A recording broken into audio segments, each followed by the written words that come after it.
First of all, guys, great job on the film.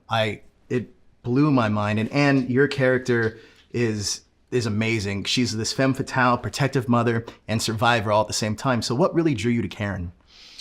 Oh, thank you very much. I'm not usually the girl that gets sent this character, so I was very intrigued by that. I loved the idea of getting to work with Matthew again. I knew he was going to be perfect in this part. Big fan of Stephen Knight. The thing that really drew me to Karen was this idea that she's a woman who gives the appearance, and it's an appearance, it's a mask that's been very defined by the male gaze.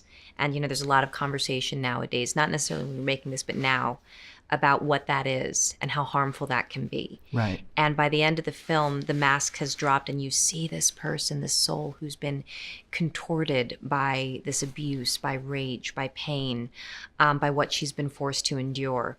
And I was really excited about getting to tell the story of someone who presents one way and has a whole different inner life. Interesting, because it does remind me of like this film noir style character that we'd never really get to explore the other side. Now we do in this film, and it's amazing. And Matthew, your character, his obsession and life goal is to catch this giant tuna. What does that hunt mean to you? Well, the hunt for Baker Dill, it's to do it for his son. For 10 years he's been trying to catch this fish because it's going to make his son happy. And I'm about to get into giving things away. That's what my son would want me to do. That's the father figure that I am to my son. That's the hero that I am to my son. So it is an absolute obsession, and I have not pulled it off yet. When you meet me in the film, there's a lot of elements that drive this story, and a lot of people have seen these elements before, whether that be a protective father that goes far for his child, and also an ex with questionable motives. But even outside of the thriller genre of this, what do you think people are going to attach to with Serenity? Go ahead. I think mind-bending.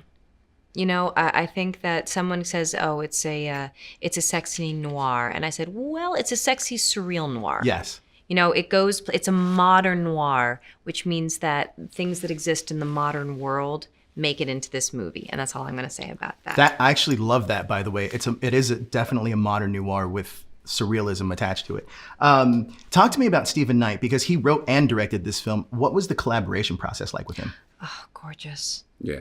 Gorgeous, gentle, generous. Creative, exciting, but always calm. Non-possessive. Yeah, non-possessive. Loved to actually quietly gets turned on when you contradict him or have a differing opinion.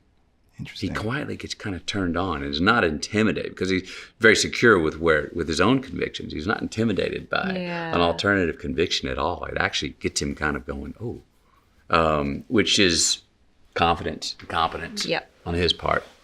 And in this realm where, it's a lot to process in this, and it was a lot to process while we were making it, before we were making it, to be able to work with someone and be in a space that's full of gentility but isn't polite. Sure. That was really essential to all of us kind of feeling like we were collaborating in the process.